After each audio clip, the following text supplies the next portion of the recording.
Everything I'm about to tell you is true. It took me 50 years to be able to say it out loud. The air in the Suffolk County Courthouse archive smelled of decaying paper and settled dust, a scent I'd come to know better than any other over the last year.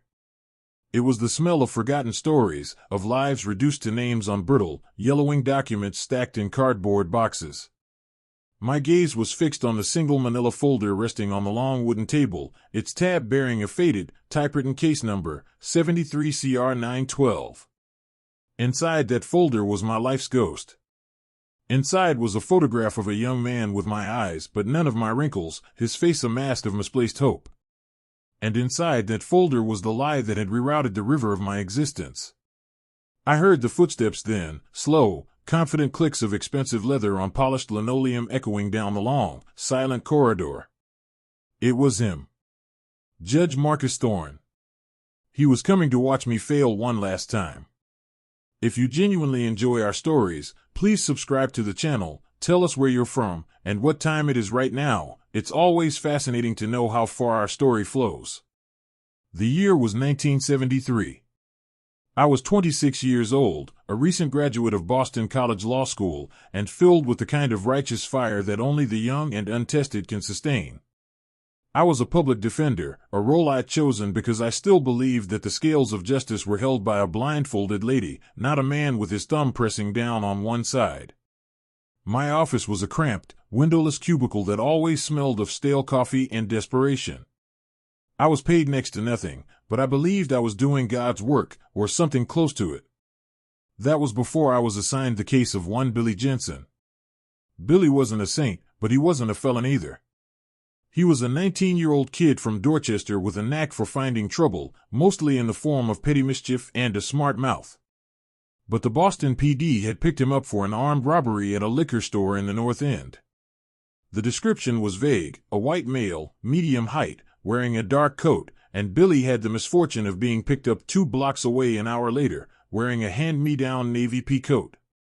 It was flimsy, but it was enough for the cops and, more importantly, it was enough for the prosecutor assigned to the case, a young, ferociously ambitious assistant district attorney named Marcus Thorne. From our first meeting, I saw the predator in Thorne. He had sharp, perfectly tailored suits that seemed out of place in the grimy courthouse, hair that was never out of place, and a smile that was all teeth and no warmth. He carried himself with the unshakable confidence of a man who had never known a day of doubt or hardship. He looked at me, in my slightly frayed jacket and earnest demeanor, like I was something he'd scrape off his shoe. "Mr. Albright," he'd said in our first pretrial conference, his voice a smooth, condescending baritone. "Let's be realistic. Your client is a street rat with a juvenile record. We have a positive ID from the store owner. Plead him out. We'll recommend 7 years. You go to trial, I'll bury him for 15.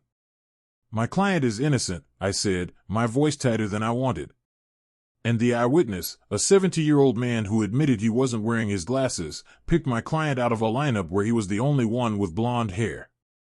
"That's not an ID, that's a farce." Thorne's smile widened. "The jury will see it as an ID. Juries love little old men. They don't love 19-year-old punks from Dorchester. Do the math." I didn't do the math. I did the work.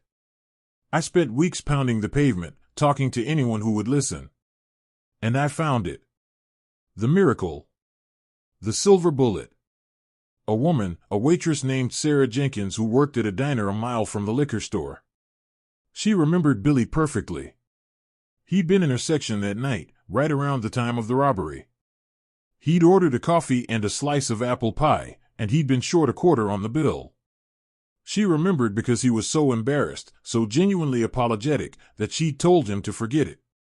She was firm on the time, because it was just before her shift ended at 9 o'clock. The robbery happened at 8:45 p.m. It was a rock-solid, unimpeachable alibi. When I told Billy, he broke down and cried in the visiting room, the tough kid facade melting away to reveal the terrified boy underneath. "I told you, Mr. Albright," he sobbed. "I told you I didn't do it." For the first time in weeks, I felt like I could breathe again. I felt like the hero I'd always wanted to be. I filed the notice of alibi defense and listed Sarah Jenkins as my sole witness. I thought I had one. That was my first mistake. My second was underestimating the depths of Marcus Thorne's ambition. 2 days before the trial was set to begin, I got a call from a hysterical Sarah Jenkins. She was dropping out. She wouldn't testify. She wouldn't say why, just that she couldn't get involved. She was terrified. I pleaded with her, begged her, but it was like talking to a brick wall. She hung up, and when I tried to call back, the line was disconnected. I drove to her apartment, but it was empty. She was gone. Vanished. I knew. I didn't have proof, but I knew in my bones that Thorne had gotten to her. I stormed into his office, ready to tear him apart. He was leaning back in his chair, feet up on his desk, calmly reading the Globe. He listened to my furious accusations without a flicker of emotion. When I was done, breathless and shaking with rage, he slowly folded his paper and placed it on his desk. "Mr. Albright," he said, his voice dangerously quiet. "Those are very serious allegations. You're accusing an officer of the court of witness tampering. You'd need proof to make a claim like that. Do you have any?" "You know I don't." I shot back. "You made sure of that." He stood up and walked around his desk, stopping just a foot in front of me.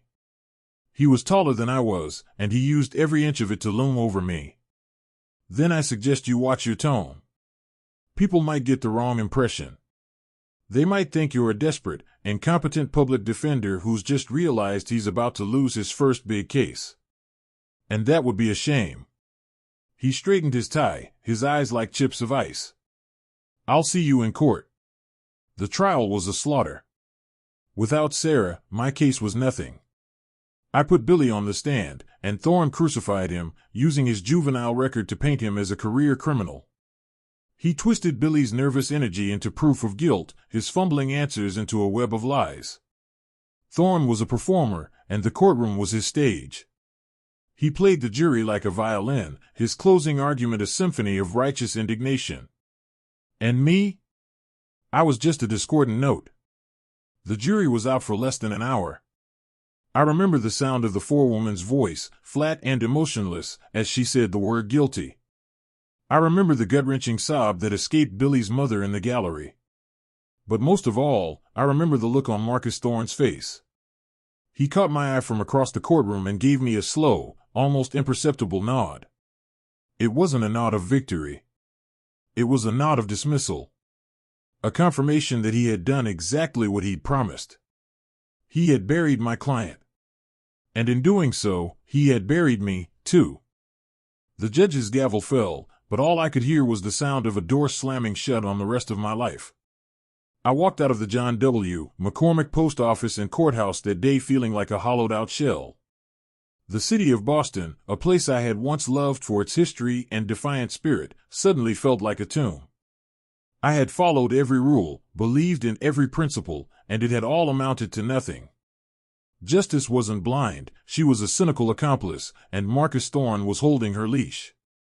That night, I went back to my apartment, poured myself a drink I couldn't afford, and for the first time, I didn't recognize the man staring back at me from the mirror. He wasn't a lawyer anymore. He was just another victim. My career was over before it had even begun, a casualty in a war I never even knew I was fighting. The weight of that failure, the ghost of Billy Jensen's stolen future, would become the quiet, unwelcome companion that followed me for the next 50 years, a constant reminder of the day Marcus Thorne taught me that the law and justice were two entirely different things. I just didn't know yet that my war was not over, it had only entered a long, cold hibernation. That night, something inside me broke. I tried a few more cases, but the fire was gone, replaced by a cold, gnawing cynicism. I saw Thorne's face in every smug prosecutor, his tactics in every legal shortcut. The system I had worshipped was a sham, a game played by men with no honor for stakes that were devastatingly real. Within a year, I had quit the bar. I couldn't stand the sight of a courtroom, the smell of a law library. I walked away from the law and never looked back, disappearing into the quiet, orderly world of academia. I became a history professor, burying myself in the past because I couldn't bear the present. I traded the chaos of the courtroom for the hushed reverence of the archives, finding a strange comfort in stories that were already finished and injustices that were safely locked away behind the glass of time. I told myself it was a more noble profession, a quieter life. But it was a lie. It wasn't a life I had chosen, it was an exile. And every single day for nearly 50 years, I thought about Billy Jensen. And I thought about Marcus Thorne, the architect of our ruin, who was, at that very moment, just beginning his magnificent, unhindered ascent. The bitterness of that memory was a familiar taste, a poison I'd been sipping for 5 decades. Now, in the present, I saw the news. There it was, on the front page of the Boston Globe, sitting on the kitchen table of my small brownstone in the South End.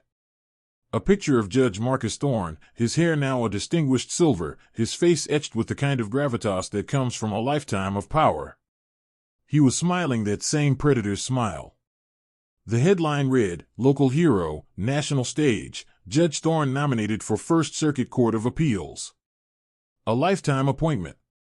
He was about to become one of the most powerful jurists in the country, a legal deity passing judgment from on high. Reading it, I felt the 50 years collapse into a single, white-hot point of rage. The quiet life I had built for myself was a fortress of sand, and that headline was the tide coming in. He had built his entire celebrated career, his legacy, on the bedrock of a single, forgotten lie. On the grave of a boy from Dorchester. I folded the newspaper, the crinkle of the paper unnaturally loud in the silent room. My exile was over. It was time to go digging. My new life began in the microfilm room of the Boston Public Library, my fingers stained with ink, my eyes burning from hours of scrolling through faded newsprint. I was no longer a lawyer, but I was a historian. And a historian knows that the past is never truly dead. It's just buried. My quest was simple. I needed to understand the man Marcus Thorne had become. I started with his career. Case by case, year by year, I traced his path from the DA's office to the state bench, and finally to the federal court. I read every opinion he'd ever written, every article that mentioned his name. Publicly, his record was impeccable. He was lauded as a tough but fair prosecutor, a wise and impartial judge. The press called him the scalpel for his precise legal mind. But I wasn't looking at the surface. I was looking for the cracks in the foundation. I was looking for a pattern. I spent months lost in the archives, cross-referencing names, dates, and case numbers. I looked for cases with last-minute witness changes. Cases with evidence that mysteriously disappeared from the property room. Cases where Thorne won against overwhelming odds with a surprise legal argument that seemed to come from nowhere. And slowly, painstakingly, I began to find them. Little whispers. A defense attorney complaining in a legal journal about an unusually aggressive prosecutor. A footnote in a law review article about a case where a key piece of exculpatory evidence was misfiled by the DA's office until after the trial was over. Each one on its own was nothing. A coincidence. A clerical error. But when stitched together, they formed a tapestry of corruption, a hidden history of a man who bent every rule, cut every corner, and broke every promise of the oath he had taken.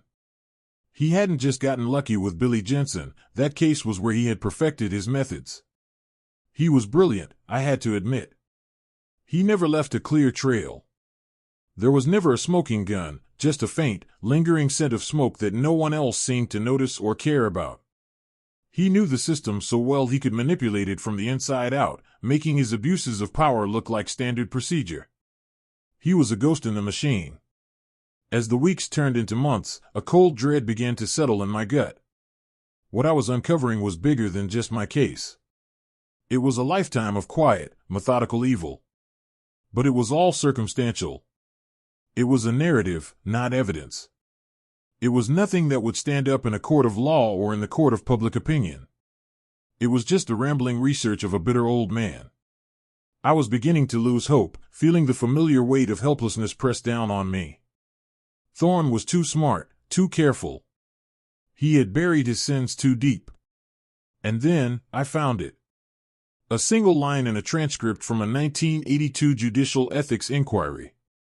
It mentioned a formal complaint filed against Thorne, then a rising star in the DA's office, by a public defender named Evelyn Reed. The complaint alleged prosecutorial misconduct and witness intimidation. According to the transcript, the complaint was dismissed for lack of evidence and, at Thorne's request, the entire record was sealed. A sealed record. In the world of historical research, those were the two most beautiful words in the English language. That was where the bodies were buried. Armed with a name and a year, I returned to the Suffolk County Courthouse archives. I filed a request for any and all records pertaining to the 1982 complaint against Marcus Thorne. The clerk, a young woman with a bored expression, typed the name into her computer. She frowned. That record is sealed by judicial order, sir. Level 4 restriction. Not even a judge can open it without a compelling reason and a full hearing. What would constitute a compelling reason? I asked, my heart hammering against my ribs. She shrugged, her eyes already drifting back to her phone. An active criminal investigation. A threat to national security. Something big. Not just curiosity. I walked out into the cold Boston air, a plan beginning to form in my mind. A plan born of 50 years of repressed rage and a historian's patience. I couldn't get the file unsealed. But the order to seal it had to be justified. Thorne would have had to argue that releasing the information would cause irreparable harm to an ongoing case or to his reputation. The key was the hearing. He would need to be notified of any attempt to unseal it. He was a federal judge now, on the cusp of his greatest achievement. The last thing he would want was a prying journalist or a curious lawyer digging into a sealed misconduct complaint from 40 years ago. His instinct would be to crush it, quietly and quickly. But if I filed the petition myself, as a private citizen, he would see my name. Samuel Albright. A ghost from his very first sin. He would know exactly what I was looking for. He would fight it not just with lawyers, but with the full weight of his power and prestige. And that's exactly what I wanted. I wasn't going to just expose his past. I was going to make him expose himself. The world saw him as a pillar of justice. He was about to be confirmed to the First Circuit Court of Appeals. His power was absolute, his reputation sterling. He lived in a grand, multi-million-dollar brownstone on Beacon Hill, the kind of house with gas lamps out front and a history plaque by the door. I saw him on the news, being interviewed on the courthouse steps. He spoke in calm, measured tones about the sanctity of the law, about his solemn duty to uphold the Constitution. He was the personification of judicial authority, a man who seemed carved from granite and principle. To everyone else, he was Judge Thorne. A legal giant. To me, he was still the same arrogant thug in a bespoke suit. My first move was to try the conventional path, to see just how fortified his castle was. I wrote a letter to the head of the Massachusetts Bar Association's Ethics Committee, outlining my old case and my new suspicions about the sealed file. I laid out the pattern of behavior I had uncovered, citing case numbers and dates. I was polite, professional, and thorough. 2 weeks later, I received a form letter in the mail. It stated that the events I described were well beyond any statute of limitations and that without new, verifiable evidence, the matter was closed. They wished me well. I was dismissed. Next, I tried the press. I found a young, hungry investigative reporter at the Boston Globe named Jessica Finch. I'd read her work. She had a reputation for taking on powerful people. I met her for coffee at a Starbucks near their offices. I laid out everything for her, the story of Billy Jensen, the vanished witness, my research, the sealed file. I watched her face as I spoke, looking for that spark of outrage, of journalistic fervor. Instead, I saw only skepticism, tinged with a faint pity. "Mr. Albright," she said, gently closing her notebook. "It's a compelling story. It really is. But it happened 50 years ago. The defendant is deceased. The witness is gone. All you have is your word against a sitting federal judge with a spotless 40-year record who is days away from a confirmation hearing. But the sealed file. I insisted, leaning forward. That's not just my word. Something is in there that he doesn't want anyone to see. And it was sealed by a judge, she countered. For all we know, it was a frivolous complaint. To go after a man like Thorne, I need something concrete. A document. A source. Something more than the gut feeling of a man who holds a grudge. She didn't have to say it. A bitter old man. The words hung in the air between us. She was polite, but the message was clear. I was a crank. A nobody with an axe to grind against a giant. I left the coffee shop feeling a familiar coldness seep into my bones. The system wasn't just broken, it was designed to protect itself. Men like Thorne weren't aberrations, they were the system. They made the rules. They sealed the records. They decided whose stories were credible and whose were the ramblings of a bitter old man. Power insulated them, history absolved them, and the world moved on. That night, I saw him on television again. He was at a charity gala at the Museum of Fine Arts, standing beside the governor, smiling for the cameras.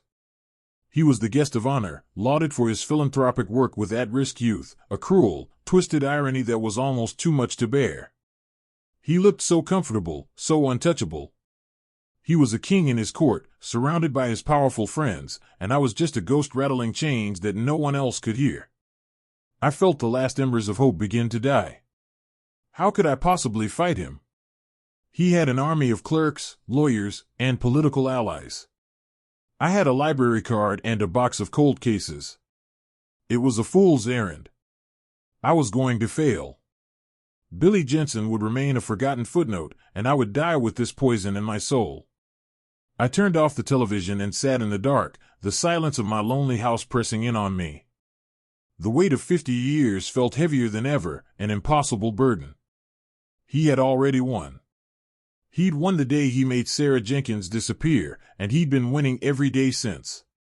A few days later, driven by a morbid impulse I couldn't explain, I took the train out to St. Michael's Cemetery. It took me almost an hour to find the grave. It was a simple, flat stone, barely visible beneath a patch of overgrown grass. The inscription was stark, William R. Jensen. 1954 to 1994, he had died in prison at the age of 40, from a shiv in the yard over a pack of cigarettes. A life of promise, of potential, snuffed out for nothing.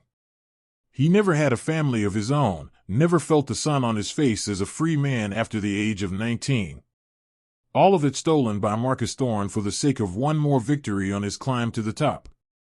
I knelt down and pulled the weeds away from the stone, my old hands tracing the cold, carved letters of his name. There was no one else here. No flowers, no visitors. Just me. The world had forgotten Billy Jensen. But I hadn't. I had carried his memory like a stone in my gut for 50 years. Looking at that pathetic little marker, the final testament to a life destroyed, something inside me shifted. The despair that had been hounding me for weeks solidified into something hard and cold. It was no longer about my ruined career or my wounded pride. It was about this name, etched in granite. It was about the fact that Marcus Thorne was sleeping peacefully in his Beacon Hill mansion while the man he'd framed lay rotting in this forgotten patch of earth. I placed my palm flat against the gravestone. It was cold, unforgiving. I made a silent vow, not to God or to anyone else, but to the ghost of the boy I had failed so long ago. I would not let Thorne have his final victory. I would not let him ascend to that lifetime seat, a monument to his own corruption. My grief, my rage, my bitterness, they were useless emotions. I needed to be cold. I needed to be methodical. I needed to be a historian. I had been trying to fight him in the present, a battle I was destined to lose. That was the wrong approach. I needed to excavate the past. I needed to bring the crime, buried for decades, into the blinding light of the present. A new strategy began to form, a plan as intricate and patient as my years of research. I wouldn't go to the press or the ethics committees again. They were part of his world, part of the system that protected him. I would use the system against itself. I would file a petition, pro se, to unseal the records of my case of 73 CR 912. I wouldn't mention Thorne or the misconduct. I would frame it as a historical research request. My petition would argue that the case of Commonwealth versus Jensen was a significant artifact of its time, a perfect case study in the prosecution of low-level offenders in 1970s Boston, and that unsealing the complete record, including prosecutorial notes and discovery, was essential for a historical project I was undertaking. It was a long shot, a ridiculously obscure legal argument. But it was just plausible enough. The beauty of the plan was its subtlety. Thorne would, by law, have to be notified. He would see my name, Samuel Albright, and the case number that had launched his career. He wouldn't see it as a historical inquiry. He would see it as a threat. His arrogance, the very quality that had allowed him to commit his crimes with such impunity, would be his undoing. He would not ignore it. He would not delegate it. He would see it as a personal challenge from a ghost he thought he'd long since vanquished. And in his haste to crush me, to silence the past once and for all, he would make a mistake. I wasn't just building a legal case. I was building a trap. And the bait was my own name. I stood up, my knees cracking in protest, and walked away from Billy Jensen's grave. For the first time in 50 years, I wasn't running from the past. I was weaponizing it. I spent the next 2 weeks in the law library at Boston College, the same place where I had once dreamed of a life in the law. The irony was not lost on me. I felt like a ghost haunting my own past, an old man surrounded by bright, hopeful young students who still believed in the things I had lost. But I wasn't there for nostalgia. I was there to work. I drafted the petition myself, my old legal training returning to me like a long-forgotten language. I wrote and rewrote every sentence, honing my argument until it was a perfect blend of academic sincerity and legal precision. I cited obscure public records laws, historical preservation statutes, and First Amendment precedents. I made the petition sound like the driest, most boring request an overworked court clerk could possibly imagine. I filed it electronically on a Tuesday morning. The fee was $150. It felt like the best money I'd ever spent. Then, I waited. For 9 agonizing days, there was nothing. I checked the court's online docket every hour, my stomach churning with a mixture of anxiety and anticipation. I started to think I had been wrong, that he had ignored it, that my grand trap was a dud. Then, on the 10th day, it appeared. A new filing. Motion to quash and for protective order, filed by the prestigious law firm of Ropes and Gray on behalf of intervener, the Honorable Marcus Thorne. My heart leaped. He had taken the bait. And he hadn't just taken it, he'd hired a cannon to shoot a fly. Ropes and Gray was one of the most powerful and expensive law firms in Boston. Using them to quash a simple records request from a retired professor was like bringing a battleship to a knife fight. It was a move born of pure arrogance and paranoia. Their motion was a masterpiece of legal condescension. It painted me as a vexatious litigant, a conspiracy theorist on a fishing expedition. It argued that unsealing decades-old prosecutorial notes would have a chilling effect on the work of current prosecutors.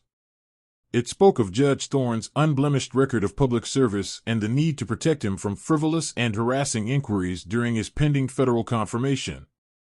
It was a symphony of veiled threats and sanctimonious bullshit. And I loved every word of it. A hearing was set for the following month. Preliminary motions. Judge Thorne, of course, would not be there. He would send his legal armada. I, on the other hand, would be representing myself. The hearing was in a small, sterile courtroom in the new Suffolk County Courthouse, a place devoid of the history and gravitas of the old McCormick building. I stood at the plaintiff's podium in my best tweed jacket, which was still 30 years out of style. Across the aisle were 3 lawyers from Ropes and Gray, 2 sharp-looking young associates and a senior partner with a mane of silver hair who probably billed more in an hour than I had made in a year of teaching. They looked at me with a mixture of pity and contempt. The judge, a no-nonsense woman named Judge Eleanor Pinsky, looked down from the bench. "Mr. Albright," she said, her tone skeptical. "You are proceeding pro se against a team from Ropes and Gray. Are you sure you wish to continue? I am, Your Honor, I said, my voice steady. The senior partner, a man named Cutler, went first. He was smooth and dismissive, arguing that my petition was baseless and that my true motive was to harass his esteemed client. He barely even looked at me as he spoke. When it was my turn, I didn't try to match his polished rhetoric. I spoke simply, as a historian. I talked about the importance of primary sources. I argued that the people of Massachusetts had a right to understand how their justice system operated, not just in the present, but in the past. I never mentioned misconduct. I never mentioned Billy Jensen. I stuck to my script. Cutler, in his rebuttal, made a mistake. Your Honor, he said with an exasperated sigh, what Mr. Albright is asking for is unprecedented. To unseal the private notes of a prosecutor 50 years after the fact? It's absurd. There is no legal or historical justification. This was the opening I had been waiting for. Your Honor, I said, stepping forward. Mr. Cutler is mistaken. In fact, there is a precedent. O'Brien v. Massachusetts Archives, 1988. In that case, the court ordered the unsealing of a state senator's private correspondence for historical research, arguing that the public's right to know eventually outweighs an individual's privacy, especially when that individual is a public servant. I slid a copy of the case brief onto the podium.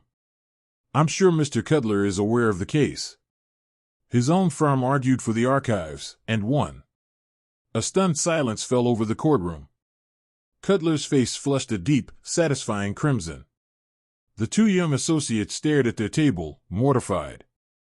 Judge Pinsky looked down at me, and for the first time, a flicker of interest, of respect, crossed her face. She had pegged me for an amateur, a deluded old man. She was beginning to realize I had done my homework. She peered at me over her glasses for a long moment. I've heard enough, she said, her voice crisp. I am denying the motion to quash. We will proceed to a full hearing on the merits of Mr. Albright's petition in 30 days. This court is adjourned.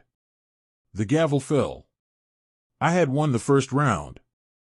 I gathered my papers, my hands trembling slightly, and walked out of the courtroom, feeling the stunned, furious glare of 3 very expensive lawyers on my back. The battleship was taking on water. The preliminary victory sent a small shockwave through Thorne's camp. He had expected me to be swatted away like an insect. Instead, the insect had bitten back. The news of the denied motion, though not public, would have reached him within minutes. He was a man who was used to getting his way, a man for whom obstacles simply disappeared. My continued presence in his life, this stubborn refusal to remain a ghost, was more than an annoyance, it was an insult to the natural order of his world. And it made him angry. I was counting on that anger. I knew it would make him careless. His next move proved my point. A week after the hearing, the court docket updated again. A new filing from his lawyers, a personal declaration from Judge Marcus Thorne himself, to be submitted as evidence in the upcoming full hearing. It was a stunningly arrogant move. He wasn't just sending his lawyers anymore. He was personally stepping into the ring. The declaration was 4 pages of self-aggrandizing prose, a paean to his own integrity. He described the Commonwealth versus Jensen case as a routine gang-related robbery. He painted Billy as a hardened thug and me as a naive, bleeding-heart public defender. He swore under penalty of perjury that his prosecution had been by the book, a model of ethical conduct. And then came the poison. He suggested that my petition, filed on the eve of his confirmation hearing, was a vindictive, last-ditch effort by a failed attorney to settle a 50-year-old grudge. He was trying to poison the well, to paint me as an unreliable, obsessive crank before I even had a chance to speak. It was a classic Thorne tactic, attack the messenger, ignore the message. But in doing so, he had made himself a direct party to the proceedings. He had given me a target. My own preparation for the full hearing was of a different nature. I wasn't focused on legal precedents anymore. I was focused on finding a ghost of my own. I went back to my notes on Sarah Jenkins, the waitress, the vanished alibi witness. I had long ago accepted that she was gone for good, likely scared into a lifetime of silence. But I had kept the original case file from my time as Billy's lawyer, a box of documents that had sat in my basement for 50 years. In it, I found my original interview notes. In the margin, I had scribbled a small detail she'd mentioned, her younger sister, Mary, who lived in Quincy and was studying to be a nurse. It was a tiny thread, a long-forgotten detail. I had no idea if Mary was still alive, if she still lived in Quincy, or if she would even remember the name Billy Jensen. But it was all I had. I found her. It took a week of searching online databases and making discreet phone calls, but I found her. Mary Jenkins, now Mary Connolly, a 70-year-old retired nurse living in a small condo in Weymouth. I drove out to see her on a cold, windswept afternoon. She was a kind-faced woman with her sister's weary eyes. At first, she was guarded, hesitant. But when I mentioned Sarah's name, and the diner, and the case from 1973, a shadow passed over her face. She invited me in. We sat in her small, neat living room, and I told her everything. She listened, her hands clasped tightly in her lap. When I was finished, she was silent for a long time. Sarah died 8 years ago, she said finally, her voice thick with emotion. Cancer. Right at the end, she told me everything. She never forgave herself for what she did. It haunted her whole life. Mary looked at me, her eyes filled with a 50-year-old fear. That man, the prosecutor. Thorne. He came to her apartment. He told her she was a single woman, that things happened. Fires. Accidents. He told her that if she testified, her life would be ruined. He said he would personally see to it that she was charged with perjury. He terrified her. She packed a bag that night and moved to Ohio. She never came back to Boston. The story poured out of her, a torrent of buried truth. It was everything I had suspected, now given a voice. Legally, it was hearsay. It was the testimony of what a dead woman had said. It wouldn't be enough to convict Thorne of a crime. But I wasn't trying to convict him of a crime. I was trying to stop his confirmation. I was trying to force a reckoning. And for that, Mary's story, told in open court, would be a bombshell. The day of the hearing arrived. The courtroom was fuller this time. Jessica Finch, the reporter from the Globe, was in the back row, her curiosity finally piqued. And sitting at the table with his 3 lawyers, looking serene and powerful in his dark suit, was Judge Marcus Thorne. He had come to watch his victory in person. He gave me a brief, dismissive glance as I took my place. It was the same look he'd given me half a century ago. The look of a man swatting a fly. He had no idea what was coming. Judge Pinsky began the proceedings. Cutler, Thorne's lawyer, argued first, passionately and pompously, about his client's sterling reputation and my malicious intent. Then it was my turn. I stood up, my hands gripping the sides of the podium. Your Honor, I began, my voice clear and strong. I have one witness I would like to call. Mrs. Mary Connolly. A murmur went through the courtroom. Thorne's lawyers looked at each other in confusion. Thorne himself just stared at me, his serene expression faltering for the first time. He didn't know the name. It meant nothing to him. And that was the most damning truth of all. The lives he destroyed were so insignificant to him that he didn't even remember their names. The judge, after a brief procedural argument, allowed it. Mary walked slowly to the witness stand. And as she took the oath, I saw a flash of genuine panic in the eyes of Judge Marcus Thorne. The fly was about to bite back. Mary was a magnificent witness. She was nervous, but she spoke with the simple, unshakable conviction of someone telling the truth. She told the court about her sister, Sarah. She told them about the night Billy Jensen came into the diner. And then, her voice trembling with a mixture of grief and anger, she told the court what Marcus Thorne had done. She recounted the threats, the fear that had driven her sister into exile, the guilt that had consumed her until the day she died. He didn't just silence my sister, Mary said, looking directly at Thorne. He broke her. She was never the same. Cutler's cross-examination was brutal. He attacked her memory, her motivations. He painted her as a confused old woman, manipulated by me to tell a fantastical story. But Mary held her ground. She never wavered. Her testimony, while legally hearsay, was emotionally devastating. It hung in the air of the courtroom, an accusation that no amount of legal maneuvering could erase. The press in the back, especially Jessica Finch, were scribbling furiously. When Mary stepped down, the atmosphere in the room had changed. It was no longer a dry procedural hearing. It felt like a trial. Now, it was my turn for the closing argument. I walked to the podium and looked directly at Judge Pinsky. Your Honor, I began, for 50 years, case number 73 CR 912 has been a closed book. A simple statistic in the court's records. But it was not a simple statistic. It was a life. A life that was stolen based on a lie. A lie that was born in the prosecutor's office and protected by a wall of silence ever since. I paused, then turned my gaze to Thorne. Judge Thorne, in his declaration, claims his prosecution was a model of ethical conduct. He has built a career on that claim. He now asks this court to protect his legacy, to keep that book closed forever. But justice cannot exist in the dark. History cannot be written from sealed files. Whatever is in that box, the notes, the memos, the evidence logs, it is a primary source. It is the truth. The people of this Commonwealth have a right to see it. William Jensen, who is not here to speak for himself, has a right for that truth to finally be heard. I took a deep breath. Mr. Cutler calls this a grudge. He's right. I do hold a grudge.